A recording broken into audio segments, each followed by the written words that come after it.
this rarest of ingredients in the cosmos. What is rare in the known universe blankets our hometown world, the planet Earth.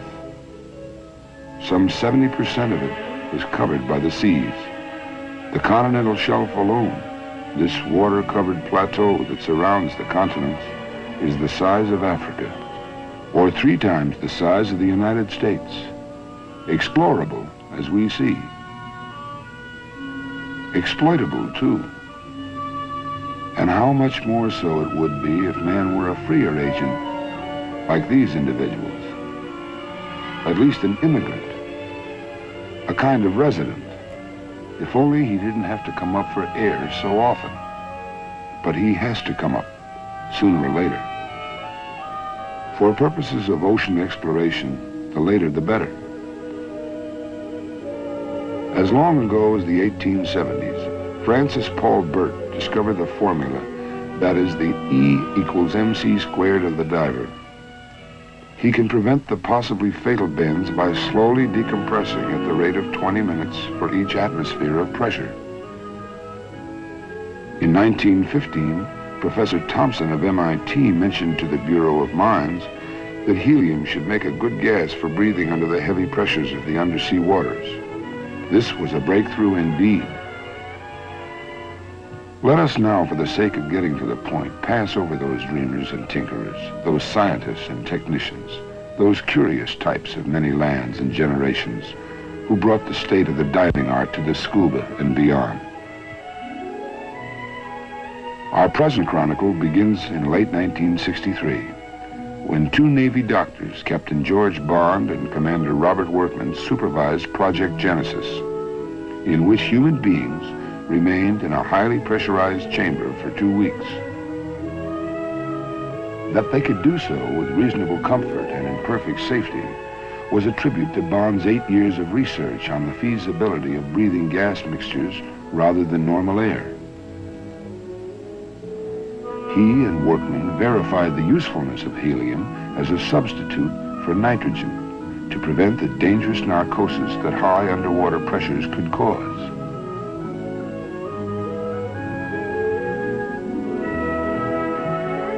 Let us now leap forward in time to midsummer 1964. The Office of Naval Research, inspired by Project Genesis, had designed a strange-looking capsule, the work of Lieutenant Commanders Roy Lanphier and Arthur Gross. It was nothing less than a laboratory for living men to observe themselves and their environment beneath the very waters of the sea. Can man indeed live within the sea as an inhabitant rather than a brief visitor? It takes a heap of logistics to bring the normal world into an abnormal place. But that, perhaps, is what exploration means. So imagine, if you can, all the planning and thinking, conferring and designing, research and construction that took place in the months and years before this particular Navy tug began to tow this unique orange capsule. The place, America's man-made structure called Argus Island, in the waters 30 miles southwest of Bermuda. The time, July 1964. The occasion, the proof of the pudding for Sealab I.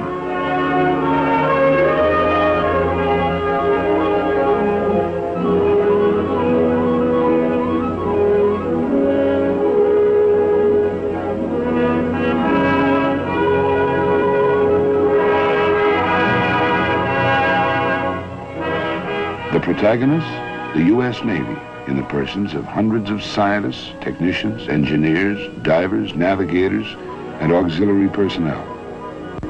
But 6 men in particular deserve the main focus of our attention. Take them in.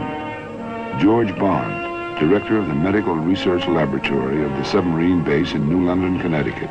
Commander Roy Lanphier, and those all selected by Captain Bond, who will enter the strange shape you see before you. Dr. Robert Thompson, Lieutenant Commander, U.S. Navy, 36 years old, a native of Los Angeles. And 3 enlisted men of some special note.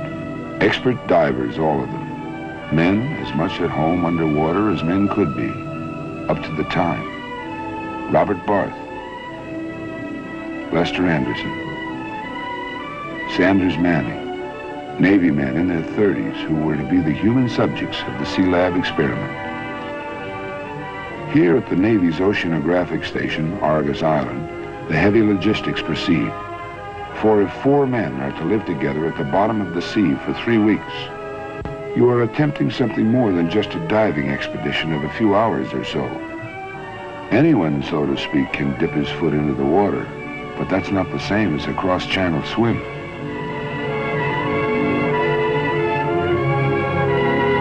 Comes the time for all the maneuvering and preparations, all the testing and retesting, when you stop cutting bait and start to fish. In this case, you load up the bins of the capsule with ballast, say 10 dozen railroad axles and about 10 tons of steel clumps, and it will stop floating and start sinking. Simultaneously, you work precisely and even delicately with mooring lines, cables, connections.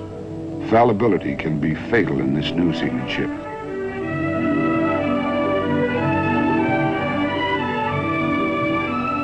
At this point in oceanographic exploration, a man can still use his umbilical cord. It houses his power and communications cables.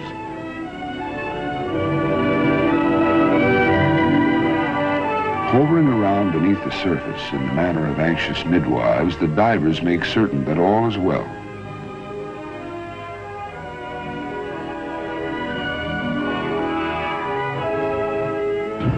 All stations report ready for lowering. Argus Control, report each foot of descent.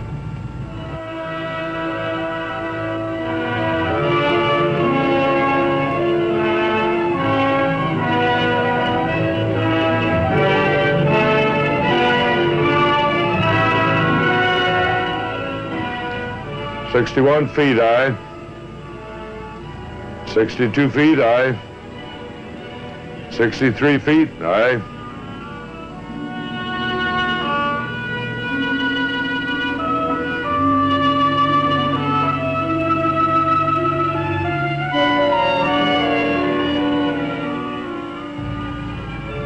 "150 feet, aye.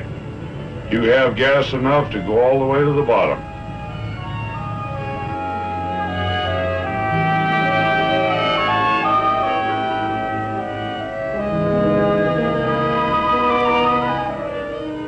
Sealab 1 on the bottom, aye. Hose pipe bubbling, all conditions normal, all systems going.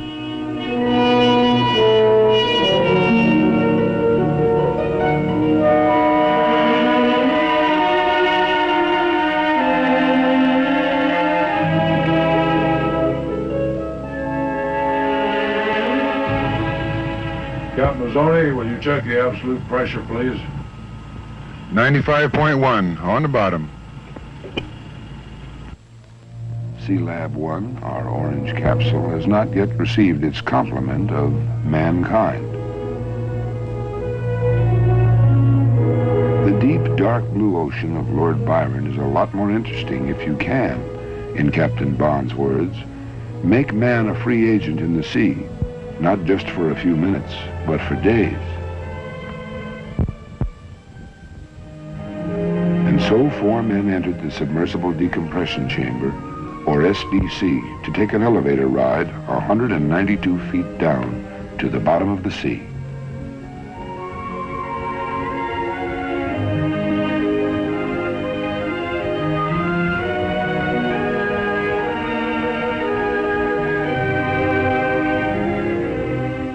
They entered Sealab 1 at twilight, through the hatch on its floor. Because inside pressure had been equalized with the outside water pressure, the hatch was left open.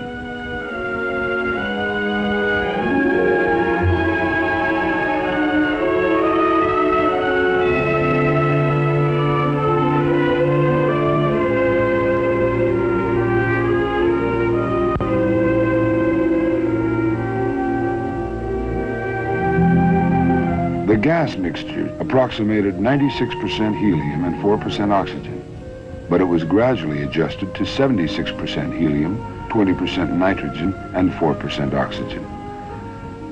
The interface of water at the open hatch tended to absorb the nitrogen faster than the other gases. Normal air, of course, contains 78% nitrogen, but at the Sealab's pressure, it would be forced into the bloodstream to create nitrogen narcosis, a dangerous, intoxicating condition. Topside, Captain Bond kept in constant touch with his protégés below. Referring to himself as Papa Topside and to them as his children, he managed nonetheless to keep the foursome undisgruntled because of their deep respect for him. Hadn't he, after all, taken some hefty dives of his own, including one of 302 feet in 54 seconds back in 1958, wearing only a life jacket? That was about 3 times as far as experts considered a safe limit. The television monitor topside takes in the spectacle of fooling around with a fishing rod on the back porch. Even in these depths, privacy is not all that easy. The video eye of Big Brother takes it all in. A man can do many things theoretically. He can, for example, assume a certain atmosphere on Mars and then deduce its effect on a human being. But there's nothing like being there. So blood samples from a man 192 feet below the surface of the sea are worth the taking and the logging.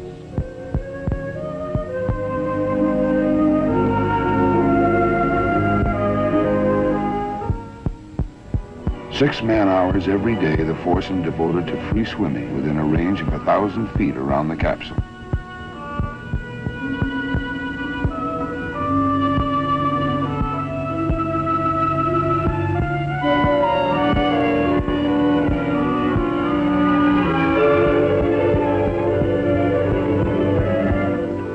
They set up gear for scientific experiments along the bottom land of white coral sand.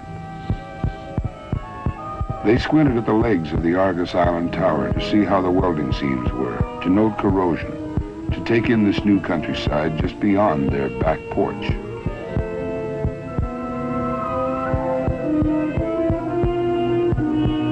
Sometimes they mixed with divers from the barge, including photographers and cameramen.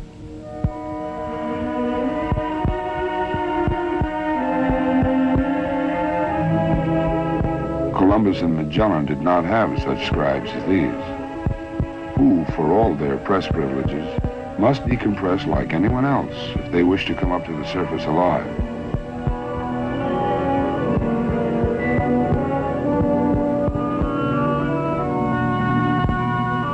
You take your time coming up.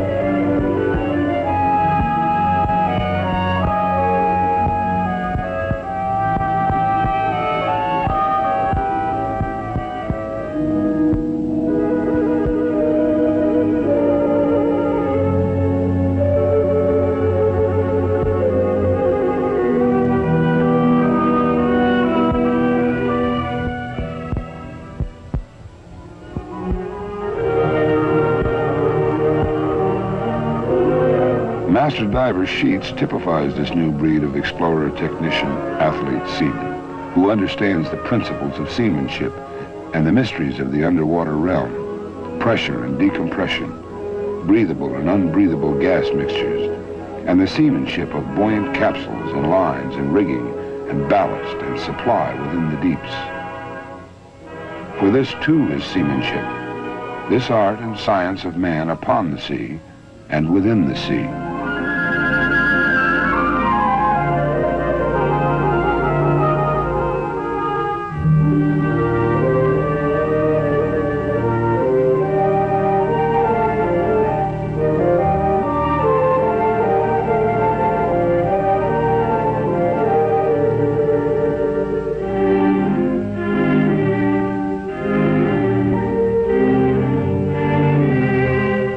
For the longer trips, the men wore scuba gear, but for the shorter swims, hookah gear sufficed.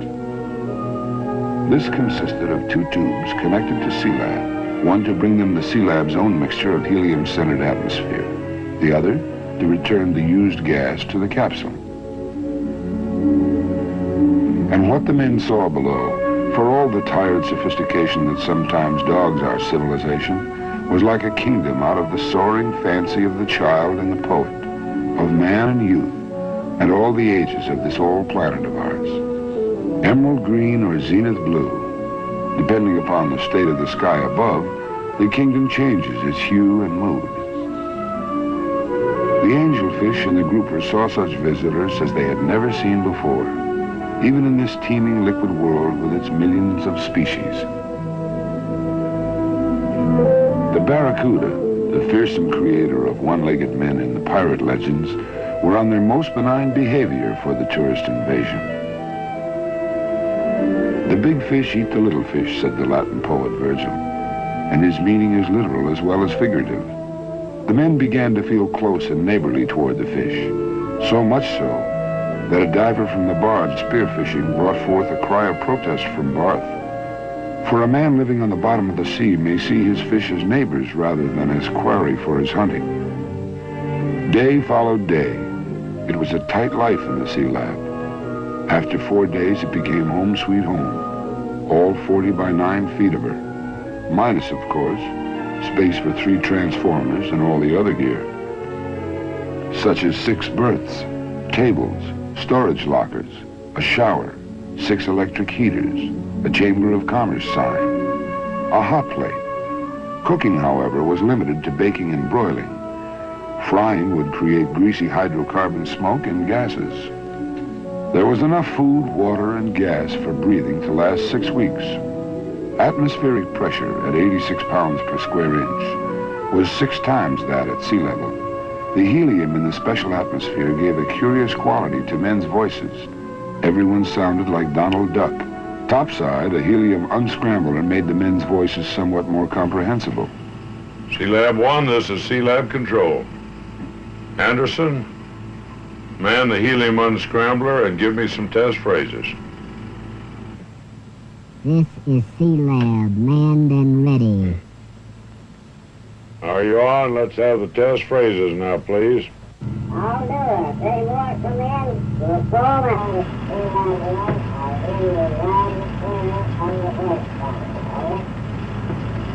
That's very good. I hear you loud and clear on the scrambler. The Sealab atmosphere did not contain enough oxygen to light a match, hence no smoking.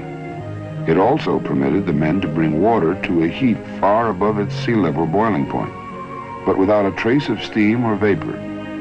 Open a soft drink and the bottle would suck air in rather than fizzing out. Let us remember these rare moments on the ocean bottom.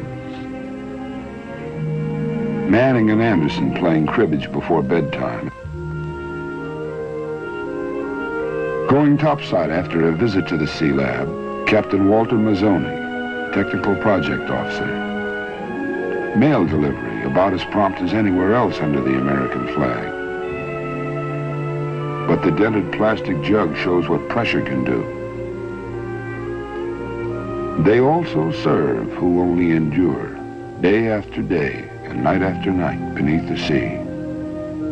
There was time to loaf and time to read, as well as to work. For a man that endures, a man who simply is triumph enough 192 feet down. Dr. Thompson keeps a medical mind focused on the others, who indeed are busy enough with their daily swims, collecting bottom samples, checking gas cylinders, and taking pictures for later analysis.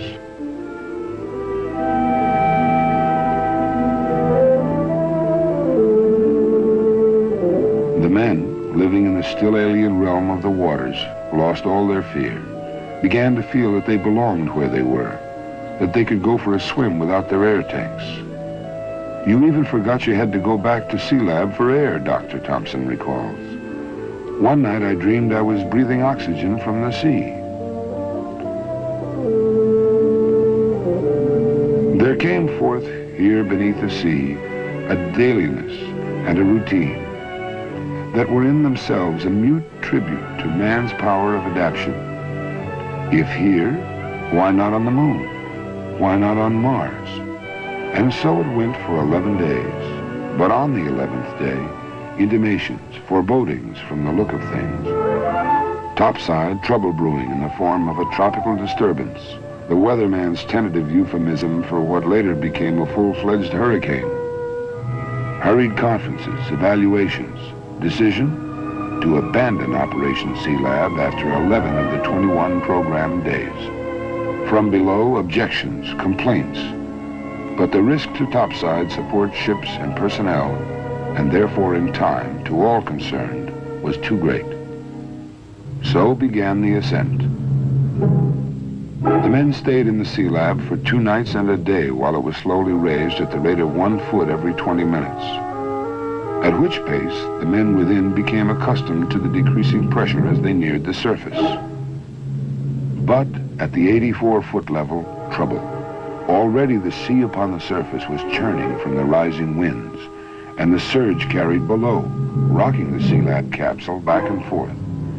Decompression pressures could no longer be contained. So, at 84 feet, the men transferred to the submersible decompression chamber to rise to the surface, where they remained another 25 hours before they saw, once again, the light of atmospheric day. Decompression took 55.5 hours in all. Had the men not ascended gradually, ridding themselves of the absorbed gas little by little, dangerous bubbles might have formed in their bloodstreams and risen to their brains, a fatal probability. This danger, Both said, is the monkey on every diver's back. It's tedious, of course, waiting it out in the SDC. But tedium is preferable to death. Patience is the most important virtue a diver can have.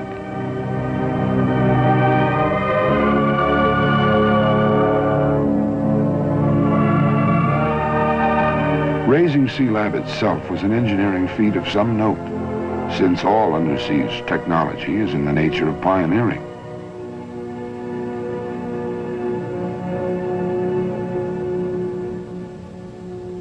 Scratched by cables rubbing against her, she emerged none the worse for the 11-day weight of the ocean upon her. And when the men have gone, the sea remains. From its teeming deeps are fish and plankton and algae enough to feed the entire foreseeable earth, if men will learn how to harvest these fertile waters. The sea remains, rich in minerals of all kinds, some of them, like oil, already in production. The sea remains for Sealab and her descendants, for those who will go down to the bottom of it and stay long enough to do some thinking and some work. Sealab I proved that man can take it down below, that if he stays down 24 hours or more, his tissues become fully saturated with helium. Beyond that period, the time required for decompression does not increase, however long he remains below. Sealab was an adventure, a test of man's capacity to survive where survival is the biggest job he has. Beyond survival lies progress, and perhaps a civilization of growing permanence. For the sea remains. Sealab I is but an incident, a point in time already in the past. Sealab I proved that man does not have to decompress between work periods beneath the sea, that he can, under the precise conditions we have seen, remain below indefinitely. What lies before man here on his own planet, here in the watery inner space that is no less a challenge to his talent and his endurance than the space beyond the upper atmosphere? Will he have the genius to harvest the food of the sea? Food enough even for the exploding population of the crowded land. Will he build factories to process the seafood? Or will he, in this less than perfect world, use the underwater realm for military purposes? Will there be manned outposts on the ocean bottom, fortresses, submarine bases, supply depots? Will he build for the better life, resort hotels, sightseeing, and scientific buildings within these waters?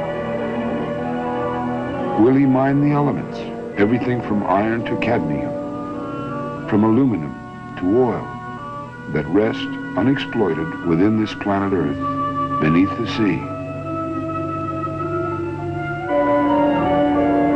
We are reminded of the words of the late John F. Kennedy.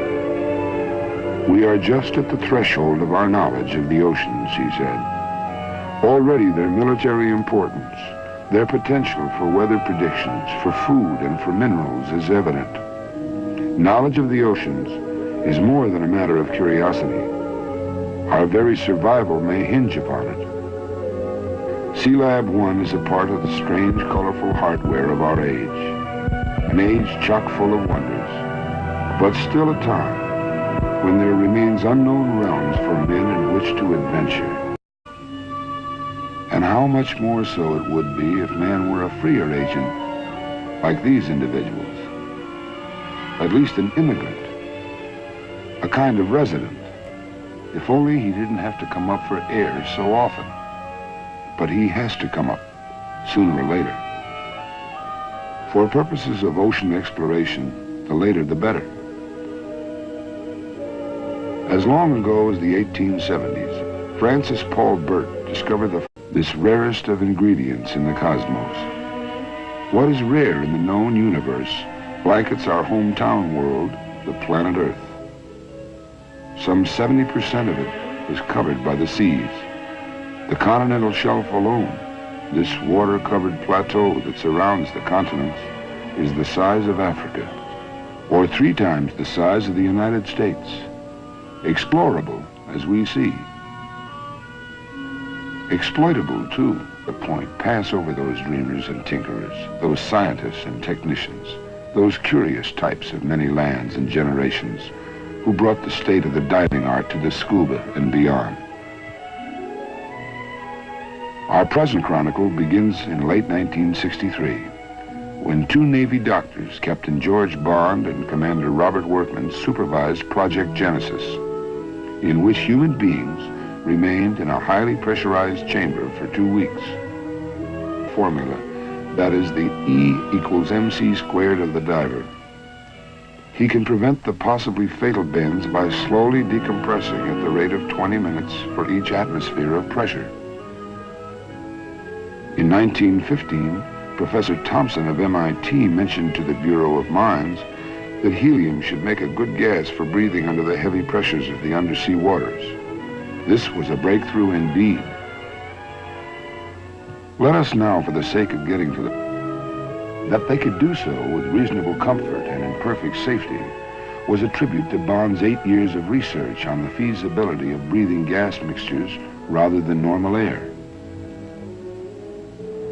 He and Workman verified the usefulness of helium as a substitute for nitrogen to prevent the dangerous narcosis that high underwater pressures could cause.